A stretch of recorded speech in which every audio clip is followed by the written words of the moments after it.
테슬라, 왜 늘 과열과 붕괴의 한가운데 서 있는가? 지난 5년간 테슬라의 주가를 돌아보면 우리는 단순한 성장주의 궤적이 아니라 하나의 독특한 자산이 만들어내는 극단적인 사이클을 목격하게 됩니다. 급등했고 무너졌고 다시 폭발적으로 반등했습니다. 그리고 그 과정에서 시장은 한 가지 질문을 반복했습니다. 이건 정말 미래인가? 아니면 과도한 기대인가? 오늘 영상에서는 2022년부터 2026년까지 시장이 왜 테슬라를 버렸고 왜 다시 돌아오기 시작했는지를 두 편에 걸쳐 풀어보겠습니다. 테슬라는 높은 기대와 냉혹한 현실 사이를 오가며 큰 폭의 변동성을 반복해왔습니다. 이 점이야말로 테슬라를 이해하는 출발점입니다. 2021년에는 약 50% 상승했고 2022년에는 65% 폭락했으며 2023년에는 다시 101.7% 급등했습니다. 이어 2024년에는 62.5% 상승했고 2025년 15% 플러스 수익률로 마감했죠. 2026년 4월 현재 주가는 $390, 연초 대비로는 약 마이너스 15% 수준입니다. 테슬라는 지난 5년간 상승 추세 속의 고변동성 주식이 아니라 급등, 붕괴, 재폭등, 변동성 확대라는 극단적 사이클을 반복해온 자산이었습니다. 2021년 전기차 시대의 왕. 2021년에 테슬라는 말 그대로 전기차 시대의 왕이었습니다. 시장은 전기차 보급 확대를 거의 역사적 필연처럼 받아들이고 있었고 그 중심에는 언제나 테슬라가 있었습니다. 투자자들은 단지 자동차 판매량만 본 것이 아니라 전기차는 테슬라라는 상징 그 자체에 프리미엄을 부여했습니다. 여기에 S&P 500 편입 효과까지 더해지며 테슬라는 단순한 완성차 업체가 아니라 새로운 시대의 대표 종목으로 자리 잡았습니다. 이 시기 주가 상승의 본질은 실적 이상의 것이었습니다. 시장은 전기차의 미래를 매집했고 그 미래의 거의 전부를 테슬라라는 이름 위에 올려놓았습니다. 2022년 성장주 붕괴. 그러나 2022년에 접어들자 분위기는 급격히 반전되었습니다. 금리가 오르기 시작하자 미래 성장에 대한 기대를 바탕으로 높은 가치를 인정받던 자산들이 가장 먼저 충격을 받았습니다. 당시 미국 연준은 2022년 3월 기준금리 인상을 시작했고 그해 내내 공격적으로 금리를 끌어올렸습니다. 연방기금 금리 상단은 2022년 초 0.25% 수준에서 연말 4.50%까지 올라갔고 이후 2023년 7월에는 5.50%까지 상승했습니다.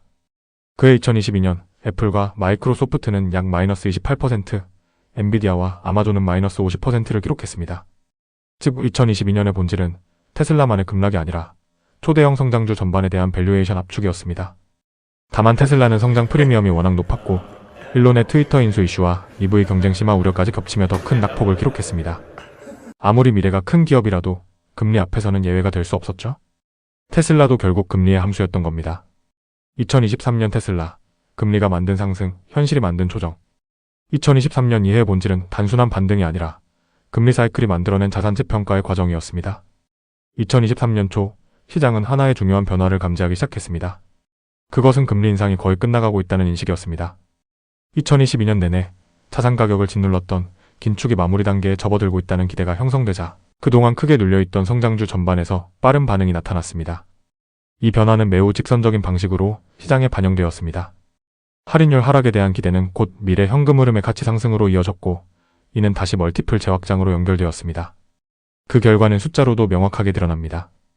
2023년 한 해 동안 엔비디아 239%, 메타 194%, 아마존 78%, 마이크로소프트 57%, 애플 48% 상승했습니다.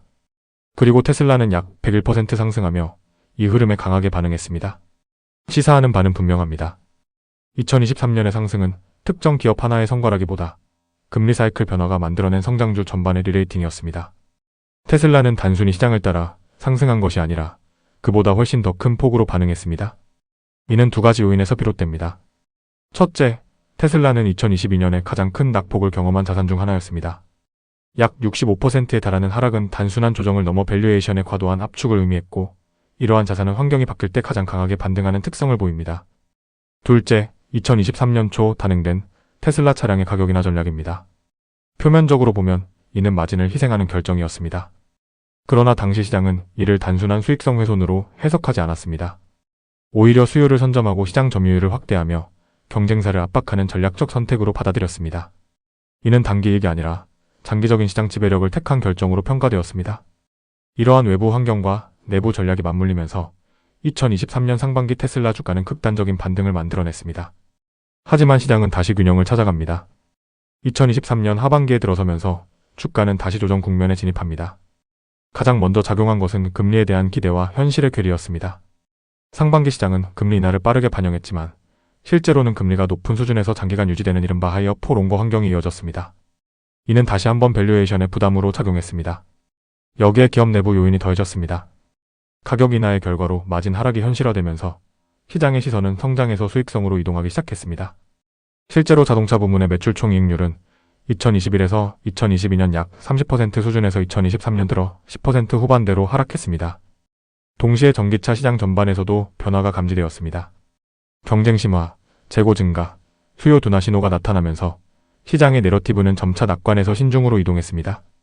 결국 2023년 상반기는 금리가 만든 상승의 구간이었고 하반기는 현실이 개입하며 기업 자체가 다시 평가받기 시작한 구간이었습니다. 금리는 더 이상 핑계가 아니었고 이제 질문은 하나로 좁혀졌습니다.